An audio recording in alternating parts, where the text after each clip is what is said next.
ով Տեր, քու խոսքդ հավիտյան հաստատ է երկնքի մեջ, քու հավատարմությունդ ազգե մինչև ազգ կմնա, դուն հաստատեցիր երկիր ու կկենա,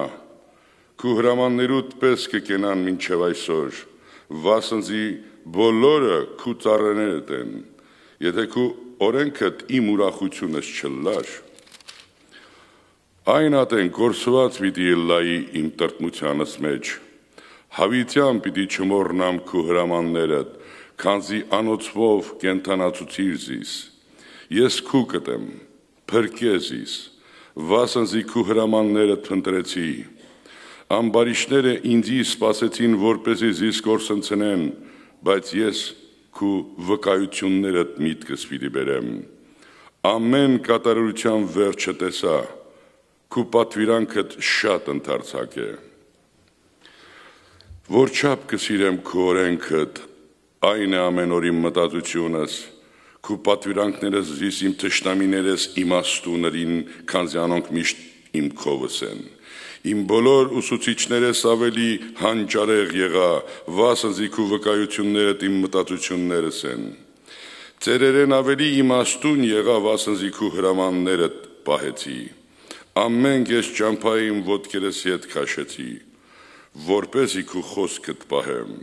քու դատաստաններդ չխոտորեցա, վասնզի դուն սովորեցուցիր ինձի,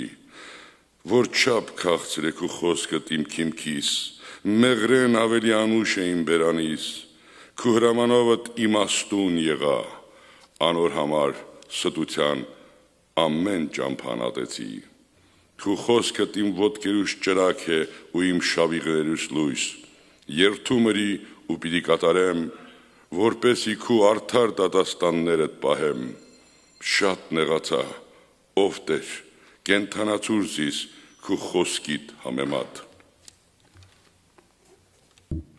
Սերներ, եթե հիշում եք, երկու կիրակի առաջ մենք խոսեցինք կանանց դերի մասին,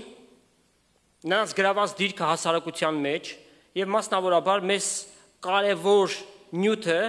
կանանց դերը եկեղեցում։ Եվ Աստծո խոսքը մեզ սովորեցնում է, որ կինը Եվան Ադամի կողից ստեղծվեց։ Չստեղծվեց ոտքերից, որպեսզի ոտնակոխ լինի, չստեղծվեց գլխից, որպեսզի իշխի, այլ թևի տակից։ Կողից ստեղծվեց, որպեսզի պաշտպանված լինի։ Սրտի կողքից ստեղծվեց, որպեսզի սիրվի, ահա Աստծո հիանալի ծրագիրը կնոջ համար և նրա դերի թե հասարակության մեջ և թե եկեղեցում։ Անշուշտ դարաշրջանների ընթացքում շեղումներ եղան, խոսեցինք, որ եղան դարաշրջաններ, երբ որ մայր իշխանություն եղավ, կանայք թագավորում էին, կանայք հրամաններ էին արձակում, իրենք էին իշխում, բայց սա բնական չէ, սա բնական երևույթ չէ։ Խոսեցինք եկեղեցու մեջ կնոջ դերի մասին, որ կինը ծառայություններ ունի եկեղեցու մեջ, և բազմաթիվ ծառայություններ, և դրանք բոլորն էլ գնահատել են, բայց մի բան կարևոր է, որ հասկացվի, որ եկեղեցու մեջ իշխանությունը նրանց չի կարող պատկանել, մասնավորաբար, բավական համարներ ձեզ բերեցինք, այս մեկ համարը նորից ուզում եմ, որ կարդանք, Առաջի Կորինթացիս 14-րդ գլուխ 34-35 համարները։ Ձեր կիները եկեղեցիների մեջ թող լուր կենան, սա ձայնազուրկ լինել չէ, սա նշանակում է ատենաբանություն չանեն, սովորեցնողի դերում չլինեն, վասնզի անոնց հրաման չեմ տար խոսելու, հապա հնազանդ լինելու, ինչպես օրենքն էլ կսե, ծննդոցի մեջ այդ մասին գրված է, բայց եթե բանը սորվիլ կուզեն, տունը իրենց այրերուն թող հարցնեն, քանզի կիներուն անվայել է եկեղեցու մեջ խոսիլ։ Կանանց սուրբ գրոց սերտողություններ կան, որքան ուզում եք խոսեք։ Աստծո խոսքը խոսեք։ Այցելությունների եք գնում, Աստծո խոսքը խոսեք։ Տարբեր առիթներով Սուրբ գրային դասեր կա, խոսեք, բայց եկեղեցու մեջ տղամարդկանց ներկայությամբ անվայել է, որովհետև մարմինը չի կարող գլուխին ատենաբանել, սովորեցնել։ Դրա համար ասում է, եթե հարցեր ունեք, չհասկացված բաներ, տունը ձեր ամուսիններին հարցրեք։ Ուրեմն, կարծում եմ, որ շատ պարզ է կնոջ դերը եկեղեցու մեջ։ Իդեպ ասեմ, Սուրբ Գիրքը 40-ից ավելի հեղինակներ ունի, եւ դրանցից ոչ մեկը կին չէ։ Ուրեմն Աստված աչառություն է անում։ Աստված իր սկզբունքների վրա է։ Եվ այսօր երեթանեք մի կին ելի եւ Սուրբ Գրոց մեկնություններ անի։ Ուրիշ տղամարդ չկա, որ այդ բանը անի։ Ուրեմն սա նշանակում է երկարել, եղած դիրքից իրեն բարձր տեսնել։ Աշխարհի մեջ սիրելներ, եթե քննելու լինենք, կնոջ դիրք ինչպիսին է, արդյոք նրանք դոմինանտ տիրապետող իշխանություն ունեն։ Այսօր միայն մեկ ձեռքի մատների վրա կարող ենք հաշվել երկրների նախագահներ, որոնք կին են։ Կան մի քանիսը տարբեր տեղեր, բայց հիմնականում սա տրված է տղամարդկանց leadership, առաջնորդ լինելը տրված է տղամարդկանց։ Եկեղեցում բացահայտորեն այդ բանը կա։ Տղամարդը իշխող դիրքի մեջ պիտի լինի, leadership-ի մեջ։ Եվ նշել ենք, անցյալ անգամ էլ ասեցինք, որ Քրիստոս է առաջնորդը եկեղեցու գլուխը, բայց եւ Տերը ինքը կարգեց առաջնորդներ եկեղեցու մեջ։ Կարդանք Եփեսացիս 4 գլուխ 11-ից 13 համարները։ Եվ ինքը մի քանիին տվեց առաքյալներ լինելու, մի քանիին մարգարեներ, մի քանիին ավետանիչներ, մի քանիին հովիվներ եւ վարդապետներ, սուրբերի կատարելության համար, պաշտոնի գործի համար, Քրիստոսի մարմնի շինության համար, միջև ամենքս էլ հասնենք հավատքի եւ Աստծո որդուն ճանչնալու միաբանությանը, կատարյալ մարդ լինելու, Քրիստոսի լման հասակի չափին հասնելու համար։ Ահա թե ինչու տրվեց այս առաջնորդ լինելը տղամարդկանց։ Քրիստոսի լման հասակի չափին ամեն մեկին հասցնելու համար։ Երկու համար էլ կարդանք Առաջի Պետրոսի գրված նամակից, Առաջի Պետրոս 5-րդ գլուխ 2-ից 4 համարը։ Աստծո հոտը, որ ձեր մեջ է, արածեք, վերակացու լինելով, ոչ թե ակամա, այլ կամավ, ոչ թե անարգ շահախնդրությամբ, հապա հոժարությամբ, ոչ թե վիճակների վրա տիրելով, այլ հոտին օրինակ լինելով, եւ Հովվապետի երևցած ատենը, Փարքի անթառամ պսակը պիտի ընդունեք։ Ուրեմն տղամարդու դերը եկեղեցու մեջ չենք քննում ընտանիքում, դրսում, սա տարբեր մի նյութ է, բայց պիտի քննենք տղամարդու դիրքը եկեղեցու մեջ։ Ուրեմն Աստված կարգեց որպես առաջնորդ, բայց ոչ դիկտատոր, նվիրյալ զինվոր, որտև կա մեկ գեներալ կա, եւ դա Հիսուս Քրիստոս է, եթե ուզում եք իմանալ, միակ գեներալիսիմուս ունեցողը։ Մնացած բոլոր առաջնորդները եւս ծառաներ են, բոլորը զինվորներ են, միայն նվիրում է պետք։ Ուրեմն եկեղեցու մեջ գեներալներ չեն կարող լինել, հրամաններ, արձակողներ։ Դեռ ավելին, ծառայության հոգին շատ ավելի մեծ պիտի նրանց մեջ, ովքեր որ ի պաշտոնե դրված են եկեղեցու մեջ։ Բայց զինվորական կարգապահության կարգախոսով ռազմական դիկտատուրա են ստեղծում եկեղեցիների մեջ։ Ամեն բան իրենց իշխանության տակ, ամեն բան իրենց ուզելով, իրենց հրամաններով։ Արդյոք այդ ամենը Աստծո խոսքի համեմատ է թե ոչ։ Շատեր հաշվի չեն առնում։ Այսինչը ասած եւ վերջ, իր ասածը օրենք է։ Միայն Հիսուս Քրիստոսի ասածն է օրենք։ Եվ այդ ճշմարտություններով է, որ եկեղեցին պիտի առաջնորդի։ Ոչ թե վիճակների վրա տիրելով, այսինքն որը մեկ իր կամքը չպարտադրի, իր սրտի ուզածը չբանեցնի, այլ հոտին օրինակ լինելով։ Ում օրինակը վերցնենք։ որ լավագույնը լինի, հոտի վրա օրինակ, հա?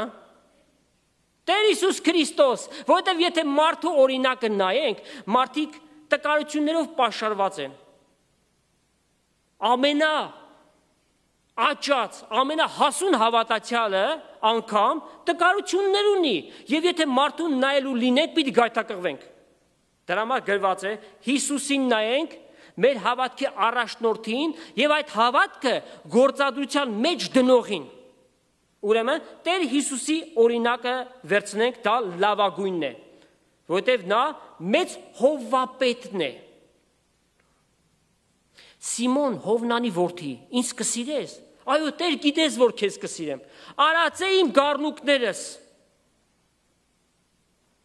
Տեր Հիսուս Պետրոսին չասաց, այս հոտը քեզ եմ հանձնում, ինչ կուզես արա։ Ասաց, դու որպես պաշտոնյա դրված ես նրանց վրա, բայց հոտը իմս է, Քրիստոսինն է եւ Քավլիցի մեկ ասի, որ այդ հոտը իրենն է։ Ուրեմն Տեր Հիսուս մեծ հովվապետը, ահա տեսեք, թե ինչպես նա եղավ իր աշակերտների մեջ։ Կարդանք Ղուկասու ավետանից 22-րդ գլխի 25-ից 27 համարները։ Երբ որ աշակերտների հետ հավաքված էին, գրված է վեճ եղավ նրանց մեջ, թե իրենցից ով պետք է մեծը համարվի։ Աշակերտները իրար մեջ վիճաբանում էին, ով պիտի մեծը լինի նրանց մեջ։ Եվ Տեր Հիսուս նրանց ասաց. ազգերի թագավորները անոնց կտիրեն, եւ անոնք որ կիշխեն, անոնք բարերար կկոչվին։ Աշխարհի մեջ այդպես է։ Բայց դուք այդպես պետք չէ լինեք, հապա նա որ ձեր մեջ մեծ է, պստիկի պես թող լինի,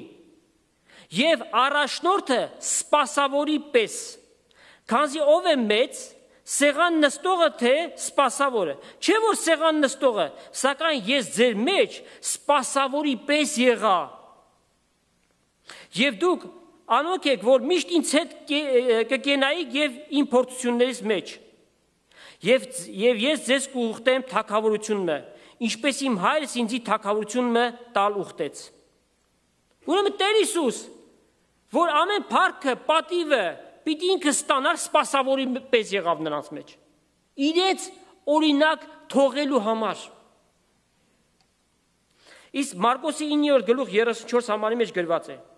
Տերը ասպես ասաց. եթե մեկը կուզի առաջինը լինել, ամենից հետինը պիտի լինի եւ ամենքի սպասավորը։ Ո՞վ գիտեք, չէ՞, շատեր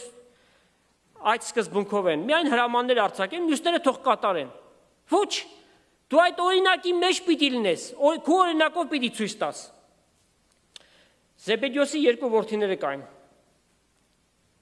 Հովանեսը եւ Հակոբոսը, եթե Մարկոսի ավետարանը կարդանք, գրում են նրանք եկան։ Իսկ Մատթեոսի ավետարանի մեջ գրված է իրենց մոր հետ եկան մայր ասած։ Տեր Հիսուսին ասին. Տեր, այնպես արա, որ քու փառքիդ մեջ մեկը աջ կողմդ լինենք, մյուսն էլ ձախ կողմդ։ Ինչ ասաց Տեր Հիսուս։ Ասաց դուք հասկանում եք, թե ինչ եք խոսում։ Դուք հասկանում եք ինչ եք խոսում։ Կարող եք խմել այն գավաթը, որ ես պիտի խմեմ, ասեցին այո։ Եվ ինչ հարցումներ տվեց այո, բայց ասաց աջ եւ ձախ կողմերը նստելը ձեզ տրված չէ։ Եկնավոր հայրը պիտի որոշի, միշտորդությամբ չէ, ծանոթով չէ։ Եվ մնացած 10 աշակերտները նեղվեցին այս բանից։ Ուրեմն երբևէ այդ հավակնոտ հոգին չպիտի լինի մարդու մեջ, որ ինքը իրեն բարձր տեսնի։ Սպասավորության հոգին ամենամեծագույն հոգին է։ Ով որ խոնարհի, Տերը նրան պիտի բարձրացնի։ Եվ այդ խոնարհության չափանիշը նորից Տեր Հիսուսի օրինակով։ Ինչ ասաց ինքը. ինձնից սովորեք, որ հեզ եմ եւ սրտով խոնար, Աստված է մարմնով հայտնված։ Եվ ասում է հեզ եմ, սրտով խոնար եմ։ Փիլիպեցիներին գրած նամակում Պողոս առաքյալը հիանալի ձևով այդ խոնարհությունը ներկայացնում է։ Եվ սա մեզ համար որպես չափանիշ է, որպեսզի մենք այս օրինակը վերցնենք, միայն լսողներ չլինենք, լսեցինք, դա մեր մեջ սեփականանա։ Մենք ուխտենք այդ բանը, որ Տեր, Ես էլ այս ճանապարհով պիտի գնամ։ Տեր քո օրինակը դե ինձ համար կատարյալ օրինակը։ Փիլիպեցիս 2-րդ գլուխ 5-ից 11 համարները։